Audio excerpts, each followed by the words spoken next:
I remember when I was 14 and it was kind of like I was old enough to go visit my dad's grave. So I contacted my best friend and I was like, let's go and lay flowers for my dad. So I saved up all that money. I used to sell in school. I used to like sell biscuits, I used to sell chocolates and stuff like that. And I made I think £20 in a few days. I saved that all up and I went with my best friend, went and bought flowers and I looked for the grave. And I was looking there for like 20 minutes, then 30 minutes and then an hour. And I could tell my best friend was getting tired and I was getting tired. I started shedding tears because I felt lost.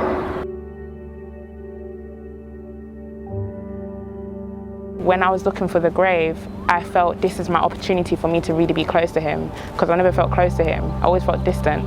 So even sometimes I didn't want to talk to my dad because I felt there was distance there just because he wasn't there for me. I used to talk to my dad more than I talk to God. Now I talk to God more than I talk to my dad. But at that time, it was like I didn't see God as my father. I saw my dad as the father. And I used to just always talk to dad, like, Dad, where should I go? What should I do? And stuff like that. And I remember looking for the grave and it was like an hour. And I remember just crying. I just remember crying because I really felt lost. I felt like, where is my dad? Where is my dad? And I think that's when it hit me, like I didn't have my dad. And it's crazy because I grew up, it was 14 years.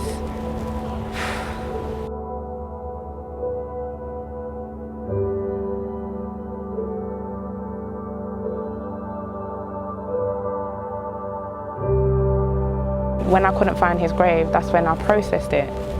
I processed just because I got through it, I wasn't over it. I wasn't over the fact that my dad wasn't there for me.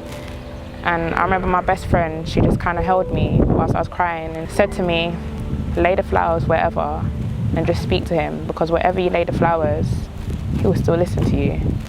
And I laid the flowers there and I left them. And I thought that was the time when I said goodbye. That was the time when I really felt that was when I needed to say bye to my dad. I had to really accept the fact that my dad was dead. And that was the process of starting to get over it, rather than just going through it. I'm 19 years old, I stand here 5 years later, and I still haven't found my dad's grave.